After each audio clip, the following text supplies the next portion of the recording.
Right, morning folks, we are here at the farm. The time is 10:30 a.m. I had one hell of a sleep in, and that's what you get for having kids and being sleep deprived. So what we're going to be doing is a couple of quick checks on Grace. I've got some fuel, we're going to fill her up. I think we've got about just under 10 litres in that jerry can. Then we're going to go through and we're going to go and check all the levels, do some real basic checks, make sure everything's fine, check the tyre pressures with the tyre pressure monitor that I've got inside the car. Then we're going to hit the road, we're going to head up through Bathurst. So from here to Bathurst, it's about a 2.5 hour drive, some really nice twisty, windy roads. And then when we get to Bathurst, we're going to turn right and head out the back of Oberon. One of my subscribers actually told me a really good track, so we're going to go through some little twisty roads all the way through. Apparently there's some really good roads. They are quite a lot of hairpin turns and that sort of thing, so it'd be really interesting footage to be able to get from that. But let's get cracking, let's get some fuel in the old girl, and then let's hit the road.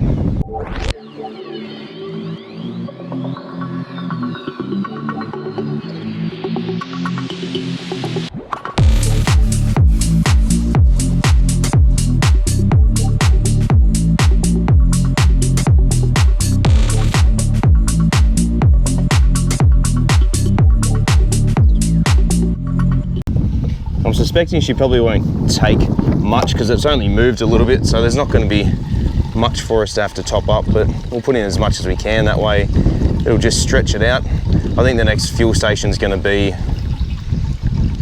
about 100 k's. Right, full pretty much to the brim actually, so that's really good. Top right up. Now we're good for another couple 100 k's. All right, so like I said, just some real basic, simple checks. So we're going to be checking engine oil level. It does have a bit of an oil leak around the rocker cover. I'm not entirely sure. Maybe it's the oil filler cap, because there is a fair amount of oil around the top.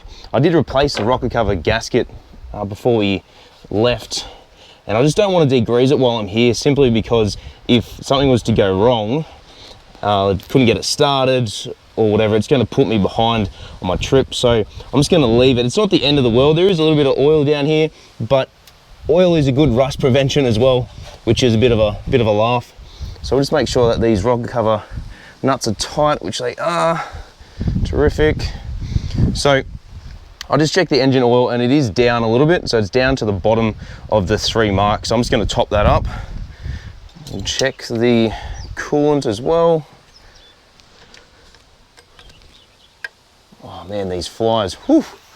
All right, so coolant is down a little bit as well, and top that up with a bit of water. Okay, brake fluid, clutch fluid, they're all good. All right, so I generally use Penrith oil, but I also do use Gulf Western as well, 20W60. So it's a good thickness oil, does all the things you need it to do, as well as being high zinc as well, so it's going to protect that gearbox and engine as well. So Tomo's tech tip here is, after you finish topping up your engine oil, pull the dipstick out, clean it, put it back in, recheck it, and then get the correct adjustment, and then just keep topping it up as per required. I generally also take just a 1 litre bottle with me. That's more than enough that I find to be able to top these sort of things up on the side of the road. I think this oil leak is a bit bigger than I thought. There's still a good 4 litres in there. So I've just poured a whole litre in to the engine, and then we just keep rechecking, just make sure. If we need to, we can always go to Super Cheap Auto at Bathurst and get some more oil if we need.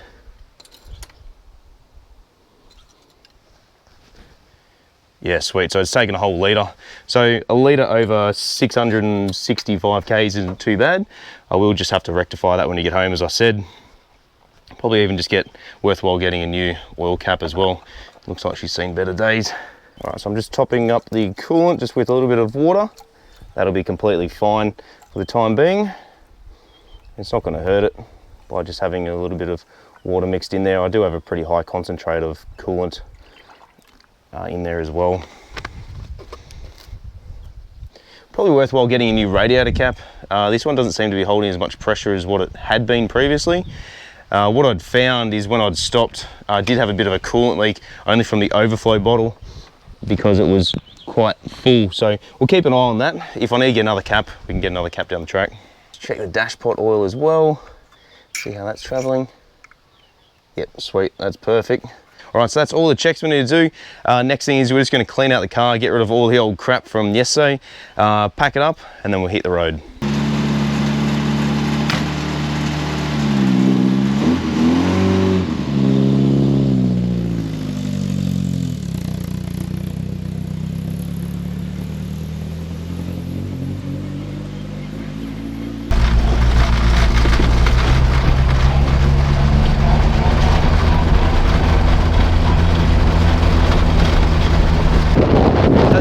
Folks, it is mega windy and it has been all night, so it'd be good to get in the car, escape this wind, escape the flies, and get on home.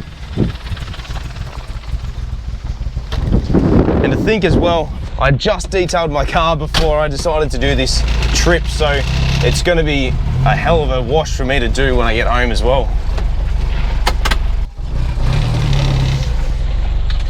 As Russell Coit used to say, it's time to hit the road.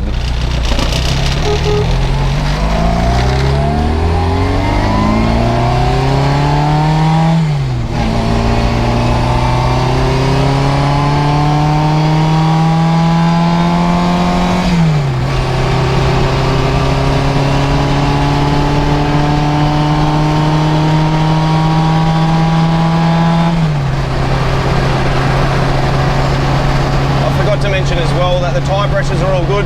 We're sitting between 29 and 31 from all of them, so they're all pretty stable, which is good. Just got to be careful driving some of these country roads. They have some pretty big dips, and as I was driving yesterday I actually went through a dip and it felt like I was going to get airborne because I was going so fast, even though I was doing the speed limit.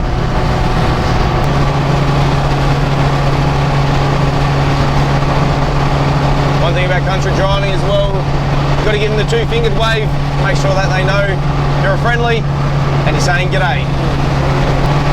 Oh, and also watch out for roadkill. It's generally all over the road. It could be anything from wombats to possums to kangaroos to absolutely any sort of wildlife. So just checking the temps now. So we have 14 volts of battery voltage. We have 80 degrees Celsius of coolant temperature. We have a full fuel tank and we have around 50 psi of oil pressure. So we are on target to be driving at the right measurements on all my gauges.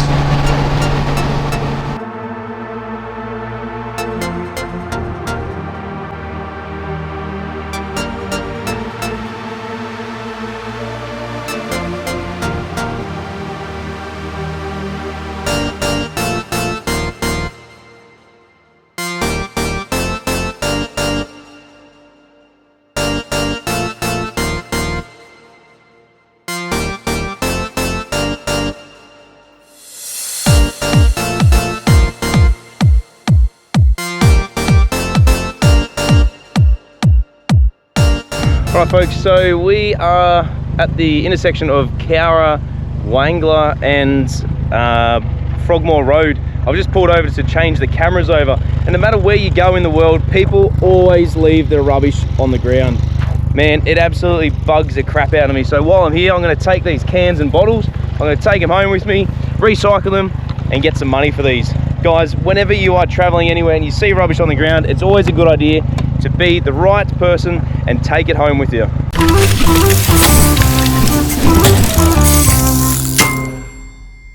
All right, so here we are, literally in the middle of nowhere. I do have my max lens mod on, so it does look a bit like a fish at the moment. So here we are. I just pulled over to grab a quick little photo and just change the batteries on one of my GoPros. So it looks like Grace is doing really well, and we are going to be heading to Woodstock. So let's get up there, see what there is to have a look at Woodstock. I don't think it's like the original OG style, but yeah, it should be a good little trip. But at the moment, look at this scenery around behind me. Like, there's just fields as far as the eye can see. It's just beautiful, absolutely beautiful Australian weather and countryside.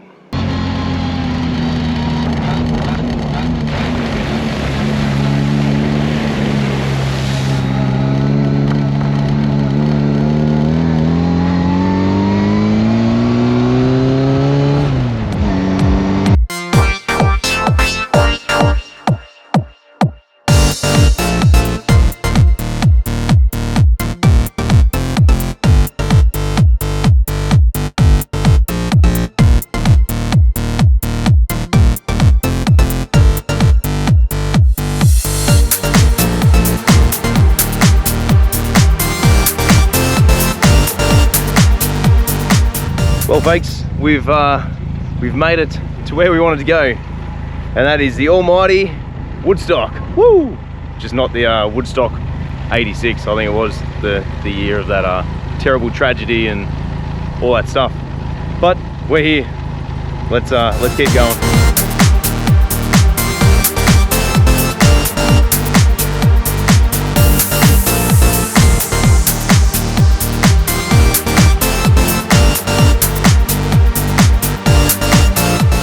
All right, just stopped at our next little destination. It's a place called Bellany Wind Farm. So this is the viewing area, which I thought I'd show you guys exactly what it is.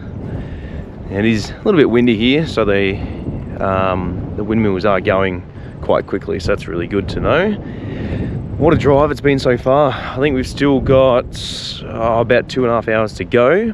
We're going to go through a small little town that is named similar to an Australian icon vehicle, but it's spelt differently. Okay, so come on down here, walk through, and there we go. So the wind farm just out there. It's not as many as what there is at Crookwell, but there is quite a few as well. It talks about all the statistics. So 45 meters high, 28.5 RPM rotational speed. So it doesn't sound like much, but given the size of it as well. And the blades are as well 47 meters in diameter, 14 kilometers per hour starting wind speed, 61 kilometers an hour maximum speed. So it'll go pretty quick depending on the wind as well. And then obviously how much power it's going to be able to generate. Obviously needs that much wind to be able to get going, and there's a maximum speed in which they'll operate as well. So here we go, got a bit of a rundown as well. So the turbine model, the height of the tower, the blade, the capacity, 660 kilowatts, so pretty good. And they're saving 23,000 tonnes per year on greenhouse emissions as well.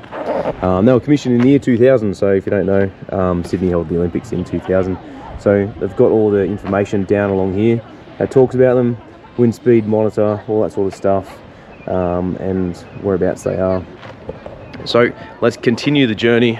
Let's keep going home and get to our next destination. Actually, I need to probably get fuel in at Bathurst, so we'll do that. We'll go and get fuel first. We'll probably just have a bite to eat on the run because it is getting pretty late. At the moment it's 12:30 and it is Sunday afternoon as well. So Sydney Kings tip off today at 4 p.m. We're versing the New Zealand Breakers, so we are going to win that, of course. So I've got to get home in time to be able to watch that. So we'll keep moving and we'll see you at the next stop.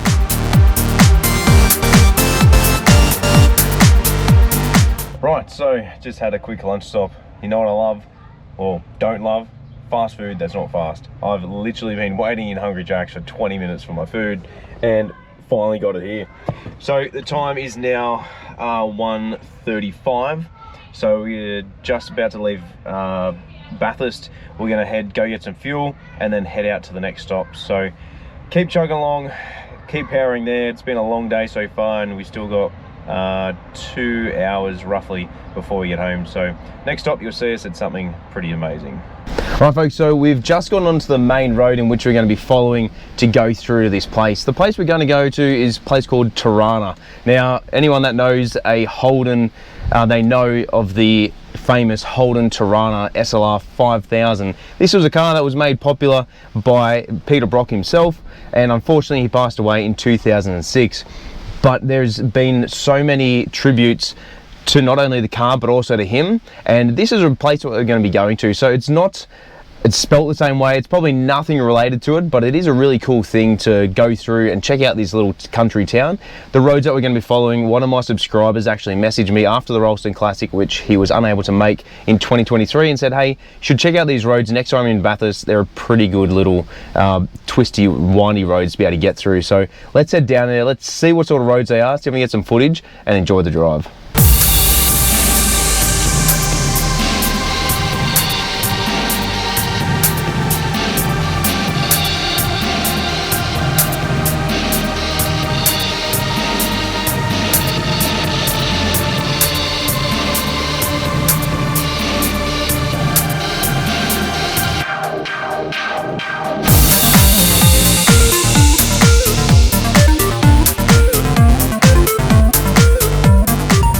right, quick little pit stop and cleaning of the camera. Got a couple of bugs down on there. But this road that I'm going on at the moment is just twisting, wind back roads that are just absolutely amazing. And we are literally in the middle of nowhere at the moment. So you can see all around here, there's a road that goes all the way down there. That's where it's telling us to go. But in actual fact, we're going to be following it just down along here. And you can see the railway line as well. So we're pretty much going to be neck and neck with the railway line all the way through to Tirana. It's definitely getting a lot cooler now. I can feel it, but also the temperature gauge on Grace generally tends to sit quite low when the ambient air temperature is quite cool. So we're going to get some more footage, keep driving and enjoy it, I guess.